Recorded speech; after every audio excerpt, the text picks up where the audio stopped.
మహా వేగం అన్నారు. మహావేగం కంటే మహావ్యూహం అనొచ్చు మనం. చాలా వేగంగా అంటే ఊపిరి పీల్చుకోలేనంత వేగంగా పెట్టారు. కానీ పార్టీలు సిద్ధంగానే ఉన్నాయి కదా! ఇందాక అన్నట్టుగా దుబ్బాకలో దెబ్బతిన్నటువంటి టీఆర్ఎస్, దుబ్బాకతో ఉబ్బిపోతున్నటువంటి బీజేపీ, దుబ్బాక తర్వాత వెతుక్కుంటున్నటువంటి ఒక అంతర్గత అన్వేషణలో అంటే కొంచెం సంక్షుభిత స్థితిలో కాంగ్రెస్ పార్టీ ఇది ప్రధానమైన పరిస్థితి. ఇది కాకుండా దుబ్బాకలో అసలు పెద్దగా జోక్యం చేసుకొని తెలుగుదేశం అనండి, జనసేన, వామపక్షాలు ఇట్లాంటివి కూడా మజ్లిస్ ఉంది ఒక ప్రధాన పాత్రధారి. అది కూడా దుబ్బాకలో లేదు. కాబట్టి ఇక్కడ రంగస్థలం మారింది. రంగస్థలంలో పాత్రధారులు, సూత్రధారులు కూడా మారుతున్నారు. సమస్యల స్వభావం ఇదంతా కూడా జీహెచ్ఎంసీకి దుబ్బాకకు చాలా తేడాగా ఉంటుంది. ఏదైనా ఇదొక ఎన్నికల త్రయం. గతంలో అనుకున్నట్టుగా దుబ్బాక, ఈ కార్పొరేషను, కౌన్సిల్ ఇవన్నీ ఒక 3 ఈ 3 ఎన్నికలు కలిపి 3 చెప్తాయి. అందుకనే టీఆర్ఎస్ చాలా తీవ్ర స్థాయిలోనే దీనికి లోలోపల వాళ్ళు సన్నాహాలు చేసుకుంటున్నారని అనిపిస్తుంది. ఈరోజు వెంటనే అదే బీజేపీ విషయానికొస్తే హైదరాబాద్ హైప్ కూడా చాలా తారస్థాయిలో ఉంది. మీరన్నట్టుగా జాతీయ ప్రధాన కార్యదర్శిని ఒక స్థానిక సంస్థ ఎన్నికకు సారథిగా పెట్టారు అంటే 2 విషయాలు తెలుస్తాయి దీన్ని బట్టి. వాళ్ళు దీన్ని చాలా తీవ్రంగా తీసుకుంటున్నారు. రెండోది రాష్ట్ర స్థాయి నాయకులకు సంబంధించి ఎవరు బాధ్యులు, ఎవరు సర్వాధికారం అన్న దాని మీద ఉన్నటువంటి సమస్య నుంచి కూడా జాతీయ నాయకత్వం ఉంటే అది ఉండదు అన్నట్టుగా కూడా ఉండొచ్చు. మూడోది టీఆర్ఎస్ మజ్లిస్ స్నేహం అనేది ఇక్కడ బీజేపీకి పోలరైజేషన్ కంటే ఓటర్ల విభజనకు కలిసొచ్చేటటువంటి అంశంగా ఉంటుంది. టీఆర్ఎస్ ఏమో మజ్లిస్ స్నేహము ఇందాక మీరు చదివిన కోఆప్షన్స్ ఇలాంటివన్నీ గతసారి కూడా కోఆప్షన్స్ వీటన్నిటితో ఎలాగూ టీఆర్ఎస్‌కే వస్తుందనుకుంటే, ఆ అవసరం లేకుండా వాళ్ళు 100 స్థానాలకు వెళ్లారు. కానీ అప్పటికి ఇప్పటికి నగరంలో సమస్యలు చాలా పెరిగాయి.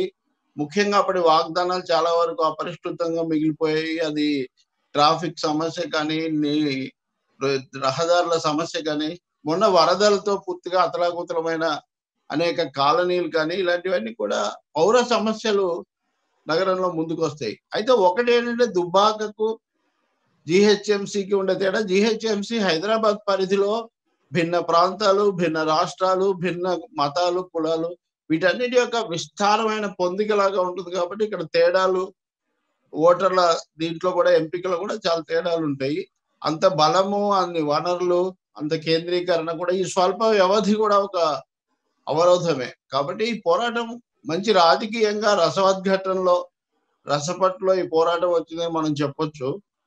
ఇక్కడ బీజేపీ, టీఆర్ఎస్‌లే మిగులుతాయి. మిగిలిన పార్టీలు ఉండవు అన్న ఒక వాదన కూడా ఈ ఎన్నికలతో కొంత స్పష్టమవుతుంది. ఎందుకంటే అందరూ రంగంలోకి దిగుతున్నారు కాబట్టి.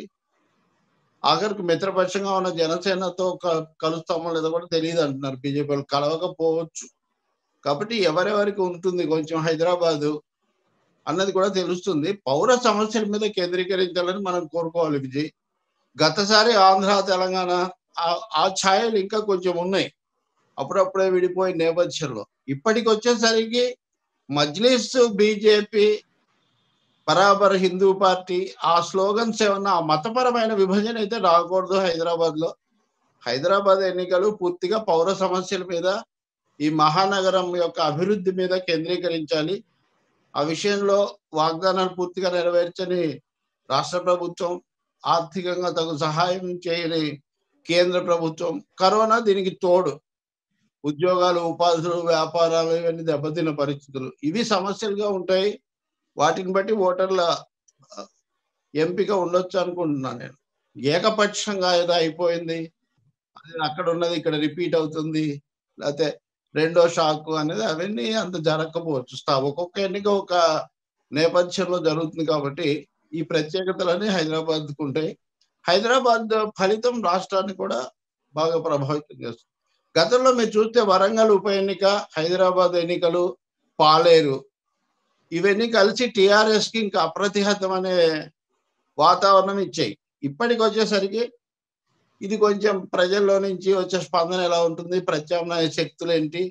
రాజకీయ పొందికలేంటి? ఇలాంటి ప్రశ్నలున్నాయి. వీటన్నిటికి ఈ 10 రోజుల్లో సమాధానం వెతకాలి ఇంక మనం.